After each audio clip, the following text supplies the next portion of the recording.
मुझे जवाब दीजिए, ये जो आतंकवादी है, ये नक्सलवादी है, उनके पास शस्त्र और बारूद कहां से आता है? वो तो विदेश की धरती से आता है और सीमाएं संपूर्ण रूप से आपके कब्जे में है। सीमा सुरक्षा बल आपके कब्जे में है। मैंने उनको दूसरा सवाल पूछा, हमने कहा आतंकवादियों के पास धन आता है, हवाले से आता है, पूरा मनी ट्रांजैक्शन का कारोबार भारत सरकार के कब्जे में है, आरबीआई के अंडर में है, बैंकों के माध्यम से होता है। क्या प्रधानमंत्री आप इतनी निगरानी नहीं रख सकते कि ये जो धन विदेश से आकर के आतंकवादियों के पास जाता है आपके हाथ में है, आप उसको क्यों नहीं रोकते हैं?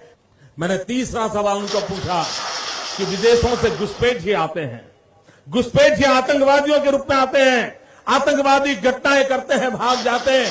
प्रधानमंत्री जी आप मुझे बताइए, सीमाएं आपके हाथ में है, कोस्टल सिक्योरिटी आपके हाथ में है, बीएसएफ सेना सब आपके हाथ में है, नेवी आपके हाथ में है, ये विदेश से घुसपैठ कैसे घुट जाते हैं? मैंने चौथा सवाल पूछा, सारा कम्युनिकेशन भारत सरकार के अंडर में है।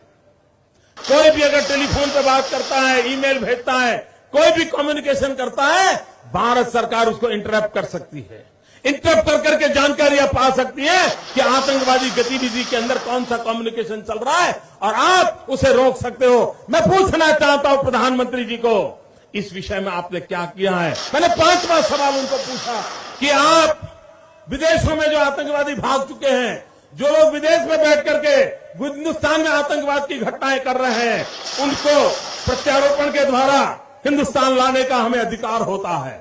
आपकी विदेश नीति में वो क्या ताकत है? एक बार इन पांचों चीजों पर कुछ करके दिखाइए, आतंकवाद जड़ मूल से उखड़ जाएगा।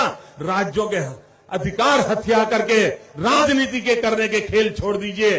भाइयों बहनों, दिल्ली की सल्तनत के पास मेरे इन सवालों के जवाब नहीं है। दिल्ली की सरकार में वो सीना नहीं है, 46 इंच का सीना लगता है दोस्तों, तब जाकर